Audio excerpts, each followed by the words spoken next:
Hi, good afternoon. Thanks for making it up all the way up all the stairs to see me and to come inside on such a nice day.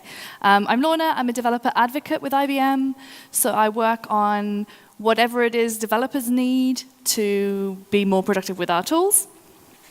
I am definitely on the developer side rather than the ops side of the arrangement, so I'm coming at OpenWhisk as an enthusiast, as a user, as an occasional contributor.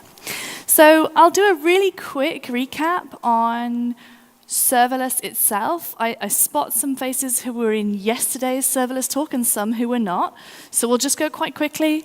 When I say serverless, in this context, I mean functions as a service. Serverless really encompasses more than just functions as a service, but I mean functions as a service. And that means you write a function, lots of different languages supported. You deploy it to the cloud. You can choose your cloud platform or run your own using a wonderful open source offering such as Apache OpenWhisk. You've probably heard of Amazon Lambda.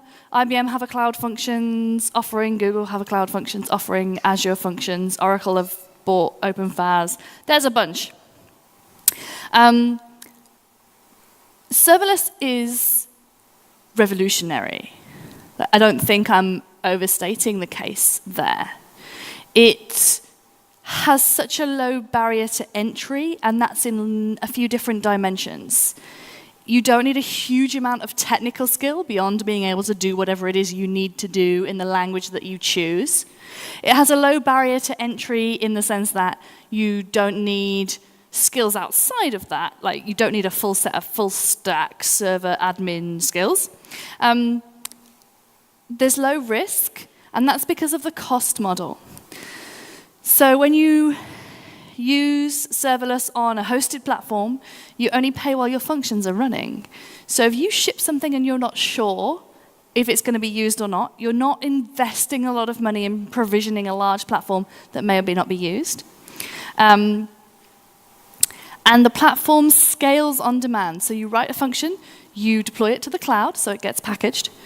And then if we have, it will run in response to an event happening. And you say what that event should be. It might be a database change, an item on a queue, an incoming web request.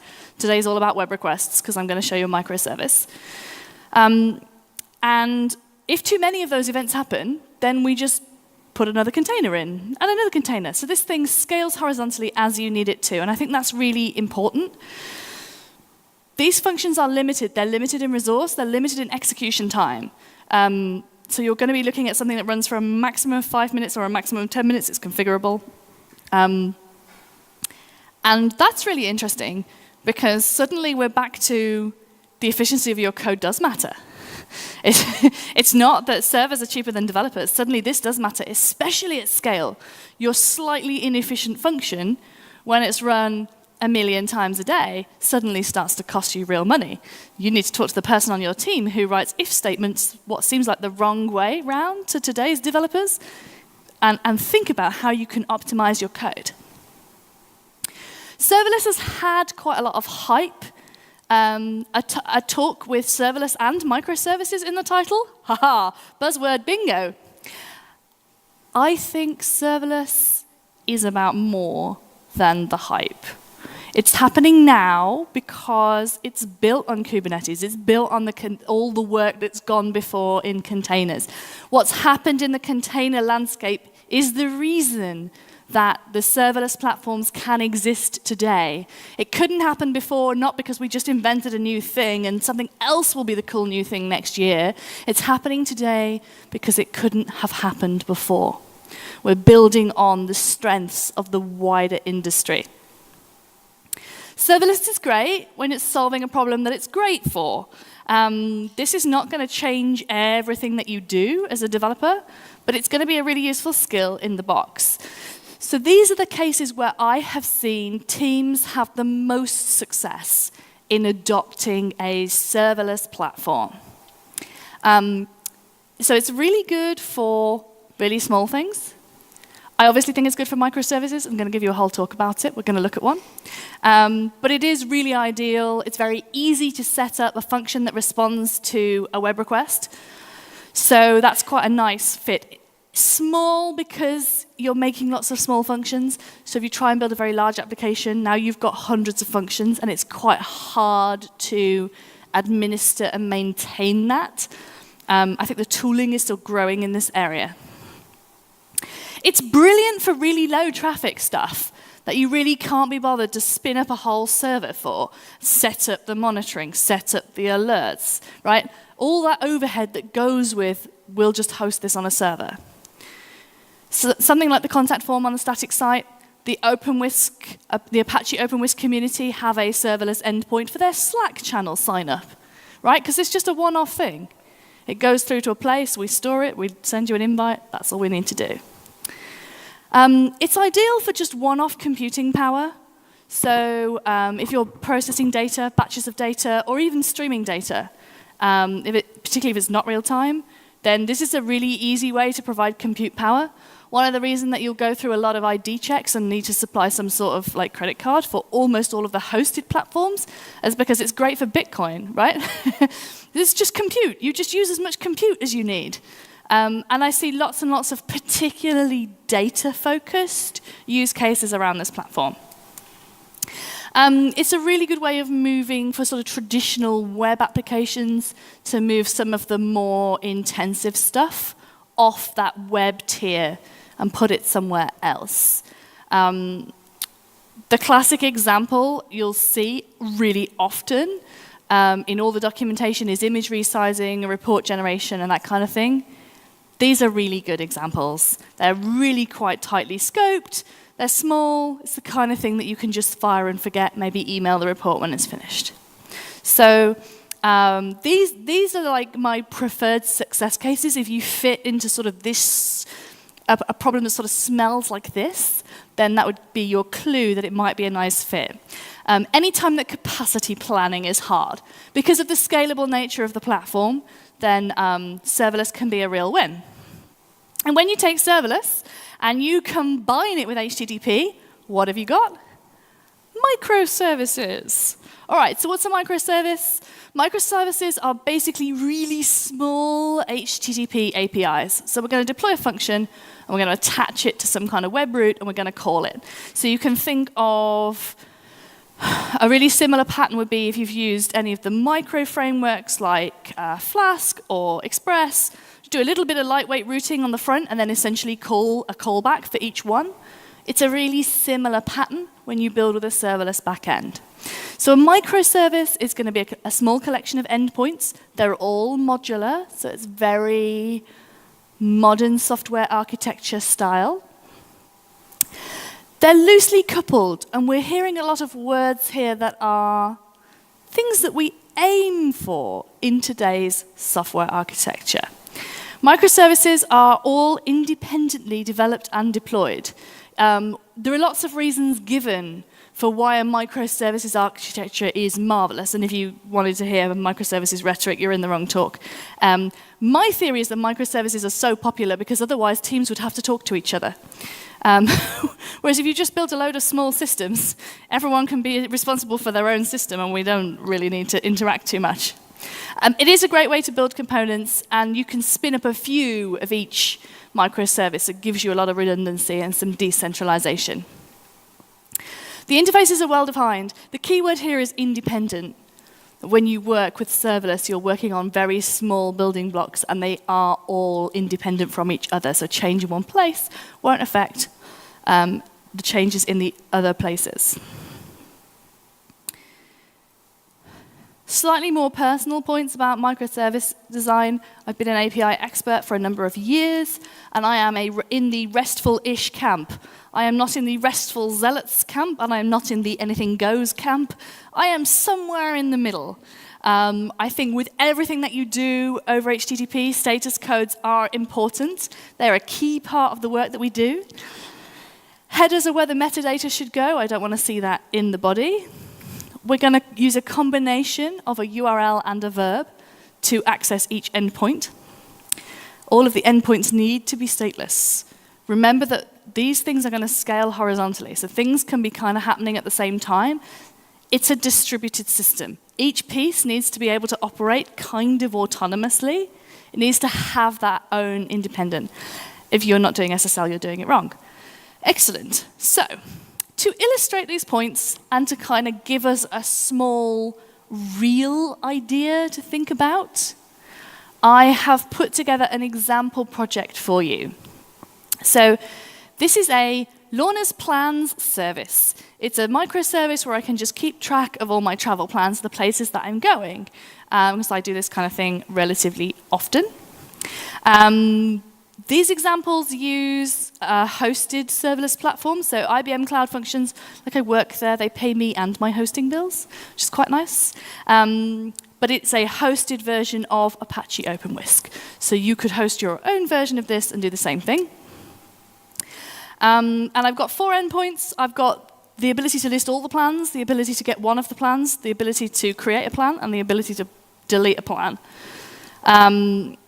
And what we're going to do is we're going to write functions that do each of those things. And then we're going to use an API gateway to do the wiring with all the routing and stuff. So we're going to have functions that do each thing, and the API gateway is in front. For each of these hexagonal microservices, there are a few things that go into creating each endpoint. So to create the endpoint, we need to write the function, and deploy the function, and set up the API gateway so that when the web request comes in, we know where it should go, we write the code, and we also deploy the code. So I'm going to try and walk through all of those pieces so you see them, but this is where we're aiming for. This is the ingredients to the thing that we're going to cook up. So when you write a serverless function, it needs to be small. It needs to be single purpose. Right, it's just going to do one thing. You might create a few of them that chain together. We use sequences. I talked more about this yesterday. But they're going to be small. Like I say, there are limits on resources, limits on execution time. They're very, very focused. Your serverless functions, we call them actions. You'll hear me say the 2 words interchangeably. They run on an event. So it's a very event-driven model. Something happens, your function runs. More of those things happen, more functions run.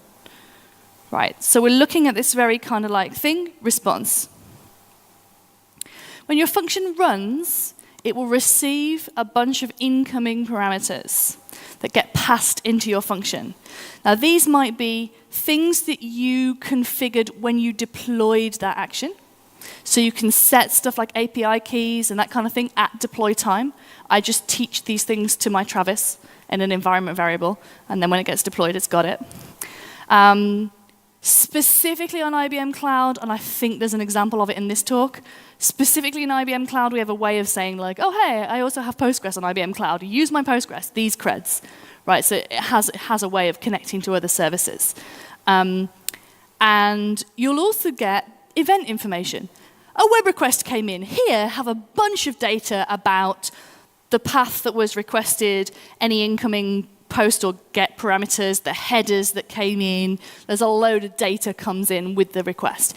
If it's a different kind of event, so if there's a message on a queue, then you'll get the message string and any other metadata that is associated with that. If it's a database change, then you'll get information about which database it was, which collection it happened on, which record it was.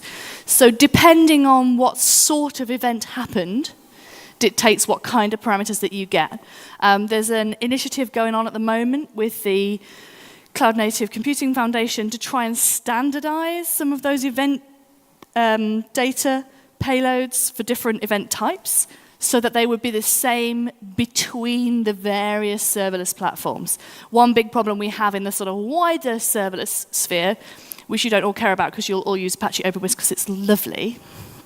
But if for any reason you were using any other platforms or you needed to move between platforms, then having a bit more consistency between the event formats will help us all write code that can be a little bit more portable than it is just now. Okay. Hold on to your hats. I have a whole screen of code for you, but it's the only whole screen of code. Here it is, JavaScript. What I've got here is almost the whole function with a little bit of white space crime and some missing brackets, right? I already shrank my font size. This is small enough, and I hope you can read it. What we've got here is first of all, hopefully you all read enough JavaScript to at least have some idea what's going on here. I'm including a library. Hold that thought, because I'm going to talk about dependencies in a minute. You declare a function. This is what I mean about the barrier to entry. If you know any developers that know how to write a function, they're already ready to use serverless, right? I'm not saying that they're necessarily going to do great architecture with it, but it opens the door to loads and loads of people. Our function accepts some parameters. In my parameters, I've got a few things that are set. On lines 3 and 4, I'm just doing a little bit of setup. On line 3, there's an IBM Cloud specific thing where it knows how to grab the details from my Postgres database. On line 4, I'm pulling the base URL, so the X-forwarded URL header from that set of variables. So I've got those. I'm going to need this, because this is the how to make a plan code. I'm going to post to this endpoint, and it's going to do this. On line 5, I'm returning a promise. When you work with serverless JavaScript in OpenWhisk, you are going to return either an object, or if you have any asynchronous operations in your code, hitting some kind of object storage, another API, another network call, a database, then you need to return a promise so that OpenWhisk knows you're not done yet, and it will wait until all those promises are either resolved or rejected before it suspends the container. So because I'm about to talk to the database, this is a promise. Using the PG promise library that you can see at the top, and on lines 8 and 9, there's an insert statement that I'm guessing most of you can read. I'm inserting my data, and then lines 12 and 13 just build the URL. So I'm inserting a new record, getting the ID of that, building the new URL. So it's got some probably horrible auto increment on the ID column, and we insert and get it back, and then use that as part of our as part of the work that we do. The point that I'm trying to make by blinding you with 15 lines of code is that it's only 15 lines of code, and you can all read it, even if this isn't your main programming language. It is a super simple and super accessible technology you can all pick up and play this afternoon in the coffee break, right? It's very easy to get started. It's also very easy to build something bigger quite quickly. I have a link to the GitHub project if you want to grab it and play. Right, so get ready to deploy. We've written the code. That's the easy part. Next, we're going to deploy it to the cloud. So first of all, we're going to set up the packages. In OpenWhisk, we have this concept of a package. The package allows multiple actions to be grouped together. It's a little bit more than a namespace. You can also attach parameters to that package. So if you have a few actions that need access to the same parameters, you can set them on the package level and just reuse them. And this can be useful for turning debug levels up and down and that kind of thing that would be common across everything. So here's the command that I'm going to run right at the bottom. IBM Cloud is our command line name thing, like the Heroku command or the AWS command. Whisk is the plugin that does this stuff. And I'm going to create a package. I realize this word says update. That is because OpenWhisk is very forgiving and optimistic. So if you say update and it's not there, it will silently do create. And by using the word update, it will work when I run this next time. So if I'm working on a script and iterating it and running it a few times, update is the right word to use because it'll always work. So I'm creating a package called plans API. And now I can deploy. The other thing I need to do before I deploy is set up my dependencies. So I need to be able to connect to Postgres. This is an IBM Cloud specific thing. This isn't generalized into OpenWhisk yet, so it just sets up that bxcreds command parameter that you saw earlier, and just binding to my Postgres database. Before we deploy, you saw that I used the PG promise library. So I can't just upload index.js that you saw the source for. I need to also include that extra dependency assuming that it's not already available on OpenWhisk. I think the Postgres library is, and PG Promise isn't. The same for all of your dependencies. You need to create a zip file that includes index.js, and it must be named index.js, and it must export a function called main, and it must be at the top level of your zip file. And also in the zip file, you're going to include node modules. And this translates very neatly to all the other programming languages, so it's going to be called __main.py and have your virtual end. It's going to be called index.php and have your vendor folder, and so on and so forth. So I'm doing a JavaScript-specific example, but you get the idea. So you create the zip file, and then you deploy the zip file. So first of all, I'm changing into the directory, and then I'm zipping with -r recursively because I need everything that's in node modules, and Q because I don't want a line of output for everything that's in node modules, index.js, and node modules. Whew, now we can deploy. Excellent. We've got IBM Cloud Whisk. Action update. Update is still create if we haven't run it before, but you're probably instantly going to edit your index.js and zip it again and deploy it again. So this command will work every time.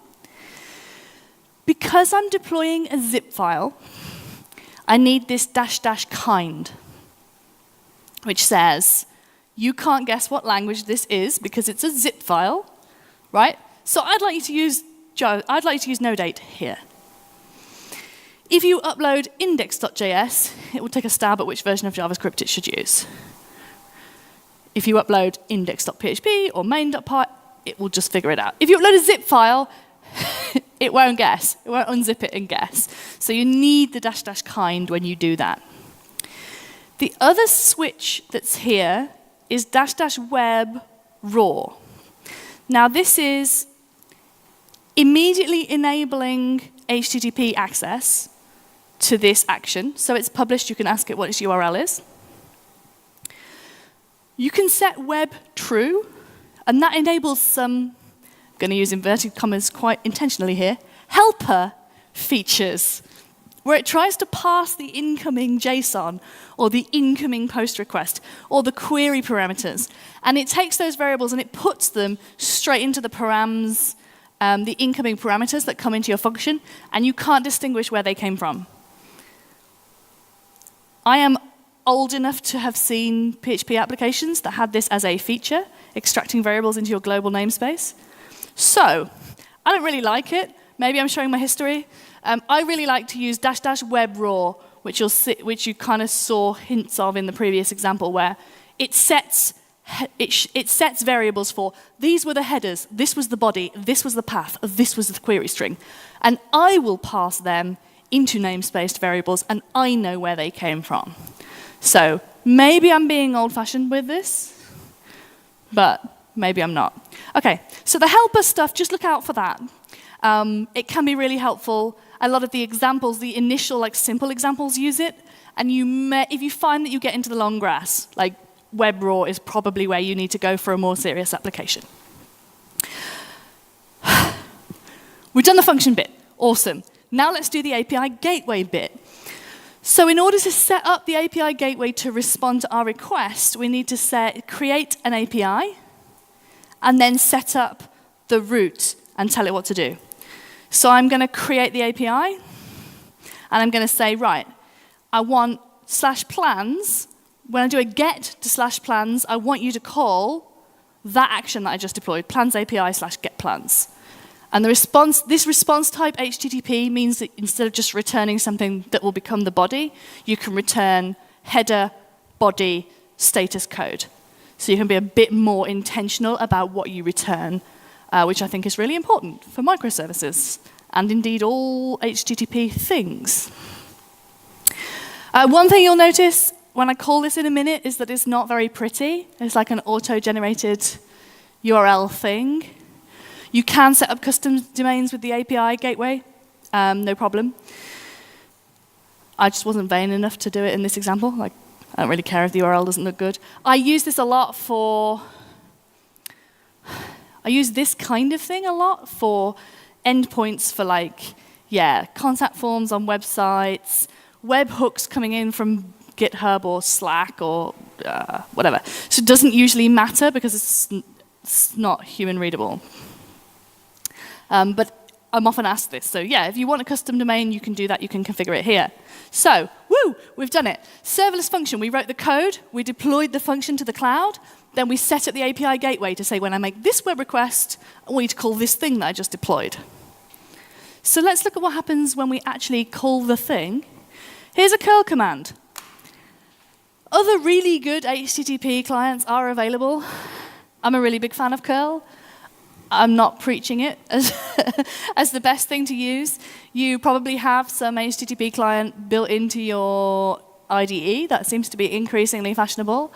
Postman is also excellent. I have a new favorite, which is the NPM module HTTP console. It's like curl, but a bit nicer because it remembers the root of the URL, and it can remember some headers, so it can always send the application JSON header. This is a massive tangent. Okay, so we make a curl request. And this is the post request that you saw the code for. Making a curl request. The -L is to follow the location header, because we post and it creates and redirects us, and then we hit the get. The -H for sending this content type header. Then there's a URL. There's a big long UUID in the middle of my URL, so I had to cut it out to fit it on. And then there's the JSON data that I'm sending with the -D, and then you can send some JSON like this to curl. Here's the response that comes back. It's an array of plans. I did indeed go to Turin in April. The weather was much less nice than it is in Berlin in June.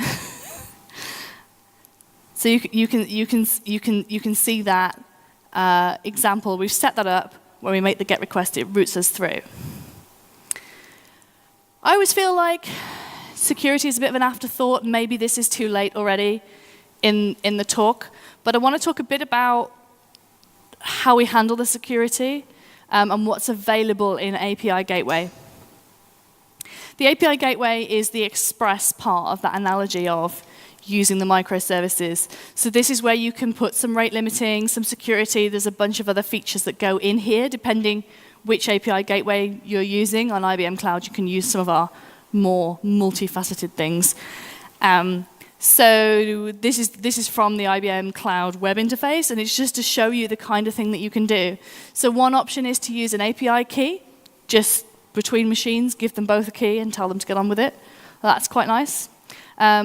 You can also do OAuth out of the box and choose the provider. Maybe you don't all have IBM Cloud accounts, but we have some GitHub and other sensible things here. So there's a bunch of things that you can do where you don't have to duplicate the security into every action. The API gateway gives you that, and it's extendable, so you can define what it should do for security on every request. I touched on this earlier. The projects can get out of hand quite quickly because you have these many small functions, these many small actions. So I'm always asked how I organize things. I'm not preaching this as the right way to do it. But here is how I have mine organized. And again, I'll share that GitHub link with you so that you can dig around and see how all my scripts work and stuff, because it might be that I'm skating over something that occurs to you later. So I've got deploy.sh, and that runs all of those IBM Cloud Whisk commands. And then I have a directory per action. You'll notice I also have a JavaScript directory because I thought I might have to talk about microservices in more, like I write more than one programming language. In fact, JavaScript's not my favorite. A JavaScript conference accepted it first. You know how these things work. So it would be, there's an extra level in my example, but don't be put off by that. I have a folder per action.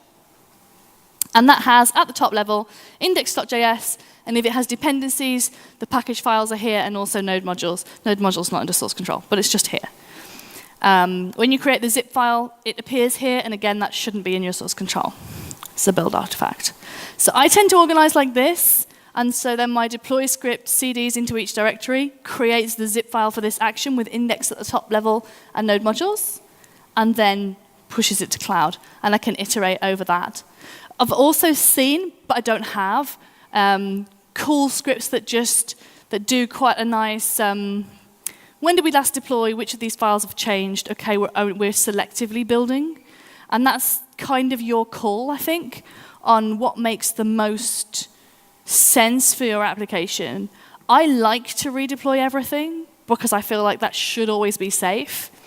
But I'm a developer advocate, so I'm not running high throughput, important business critical applications. So your mileage may well vary. You may want to be quite careful about when you redeploy things, or with the API gateway, you can do things like redeploy, deploy a new action with a new name, and then reroute the route to the new action, because the actions can take a few seconds to deploy. So that's something that you might want to look at. And the API gateway gives you that flexibility to switch between action versions.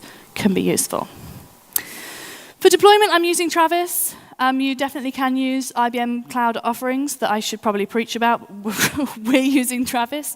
So I just link Travis through to a script. It has environment variables that it needs for API keys and that kind of thing. It downloads. The advantage of using the IBM Cloud stuff is it's already set up, and it's got the command line tooling, and you're already logged in, but that's okay.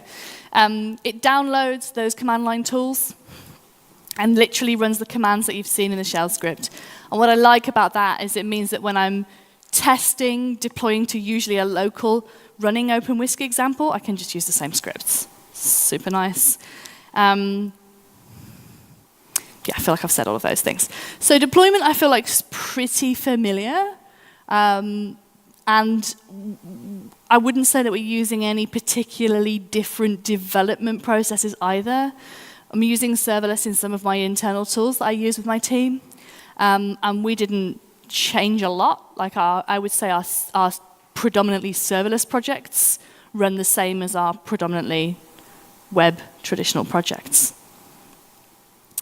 With maybe a little bit more confusion about how to test things, but that's okay. Like, I think those tools are improving, and my experience so far is that users have very little trouble adapting to this kind of approach, particularly when you have that well-defined endpoints model that they're building for.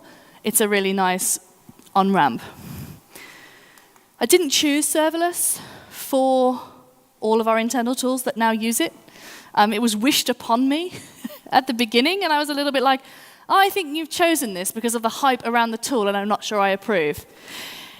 Yeah, well, I'm happy with it now.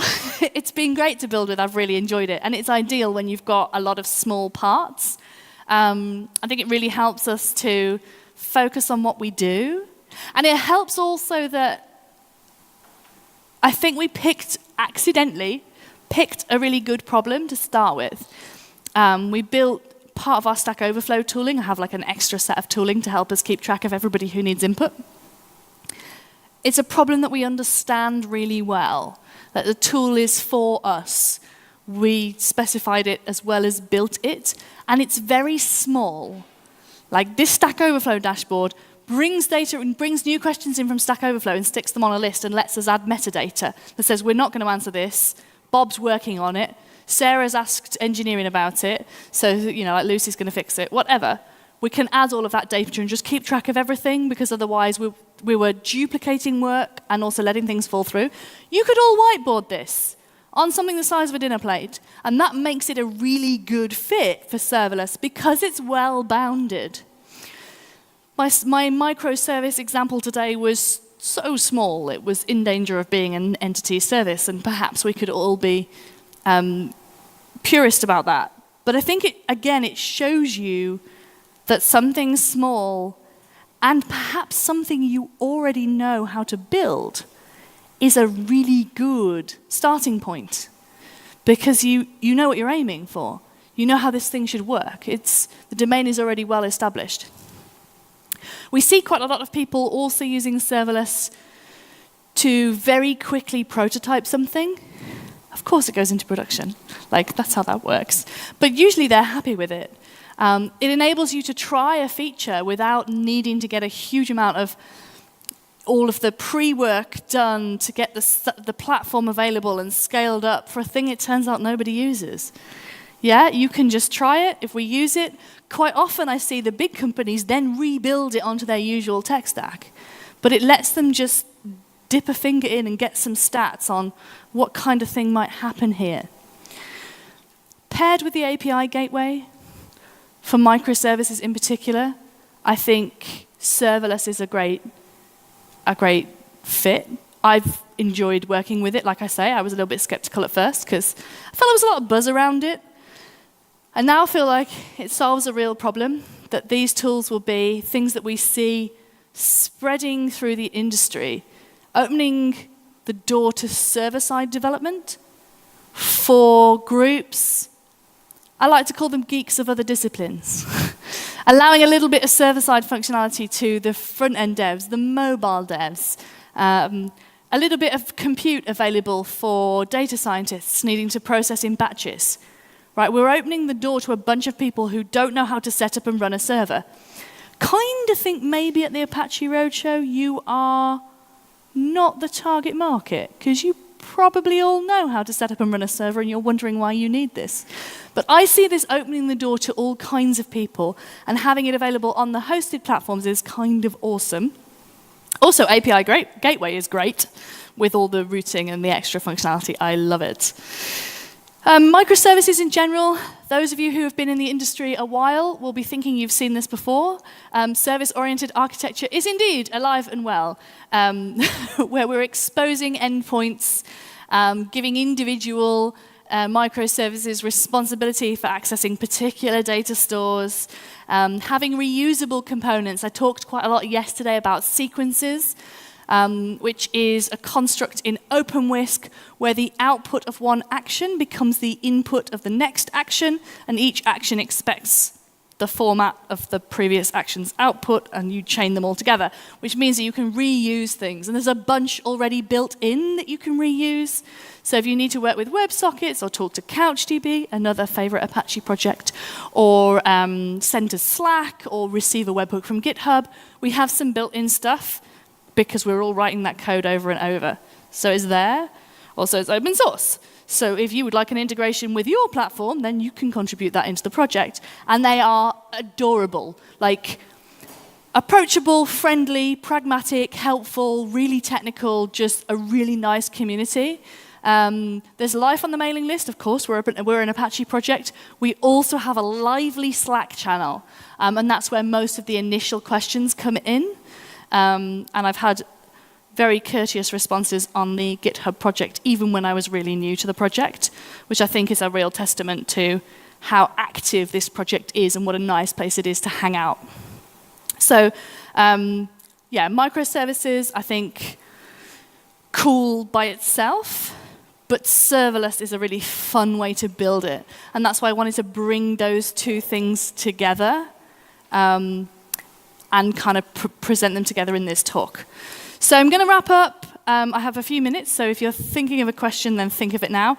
You can get the code for all of this on GitHub. Let me know if you have comments or questions. You should totally check out the Apache OpenWhisk project. You should all be converts now, and I hope to see you active in the project or asking questions on the Slack channel. If you want to just have a quick play with the serverless side of things, IBM Cloud Functions is on our free tier, so just sign up and give it a play. You don't need to put your credit card in or anything. I write a lot about this stuff, so you can find me there on lornajane.net. There's contact details on there as well, so if you have questions, you want to get in touch after right this second, then you should always feel welcome to do that. And with that, I'll say thanks for your attention.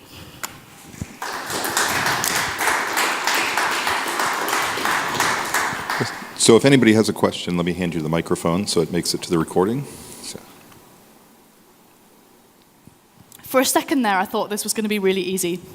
But no, someone's going to ask me a question. Go for it. Hi. Hi. So we talked already yesterday, and you promised, to show the, let's say, how action can be connected to each other in this talk. And I think it's still focused on one single action, right? Okay. And maybe this API gateway in front in case you have many. But if inside one action I need to call another one, how is it supported? This is where we find out I didn't connect my machine to the internet.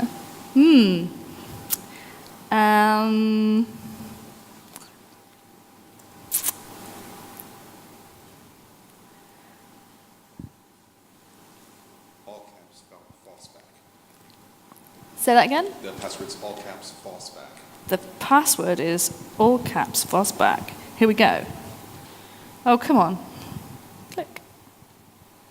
Yeah, I can show you an example. Let me take another question and try and look this up at the same time, because I can put it on the projector if I can find it.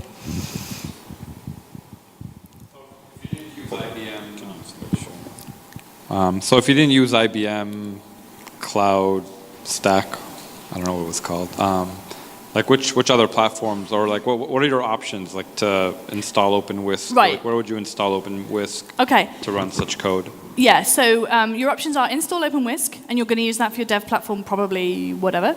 If you want to use OpenWhisk, IBM Cloud, I think, is still the only, you can get it today, hosted option, but Red Hat and Adobe are both on their way. So you're going to get more hosted options hosted by other people, like managed options for OpenWhisk really soon. And that's been cool because there's been a lot of like cross-pollination about how that runs. And I think it's improved it for those clients who run it themselves. For other serverless platforms, there's lots of options. Amazon have one, Azure have one, Oracle have one, Google have one. And the serverless part, and the API gateway is pretty similar, looks very similar, so you should be able to follow this pattern, whatever. Bertrand, do you want to speak to that? Briefly add something about Adobe. So I'm from Adobe. I'm involved in OpenWhisk as an incubation mentor as well.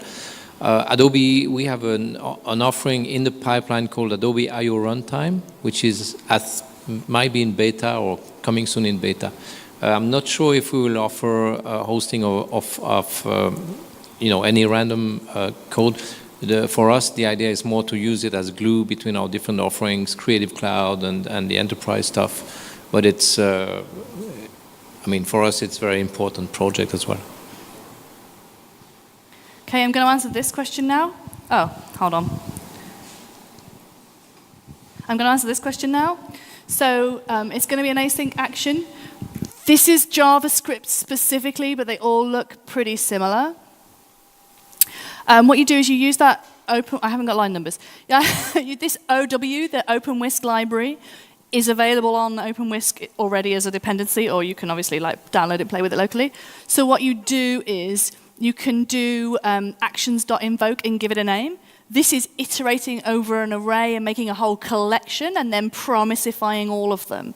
So this is fan out, where you create a list and then run all of them, and you do it like this. And you can tweet at me if you need more resources, because we do have quite a few docs on this. So basically, you see OpenWhisk from inside the function. Yes. And you can use it from outside. And in that case, that would bypass the API gateway, right? It calls directly the action. Yes. And if the action returns a promise, then you see the promise and then you wait for the promise. I don't think you see it. I think the action with the promise would just do its thing. Okay. And then you would see it. Yeah. And the response, either object or promise, then after waiting for the promise, will be a promise from you for you there, and then you wait for that. Okay. Thanks. Yeah? Cool. Yeah. You want to take the mic and say that? Maybe, yeah, briefly. There's also something called conductor actions, which is kind of a state machine action which can delegate to others. And it's used I think it's used now as the basis for the IBM Composer, which might be still experimental another way. So I think these things are still evolving. But is that if your use case is as simple as this, you just do it like this. If it's a bit more, chat with us in channel. There are some tools, but I would describe them as evolving. All right, can we get a big round of applause for Lorna Jane?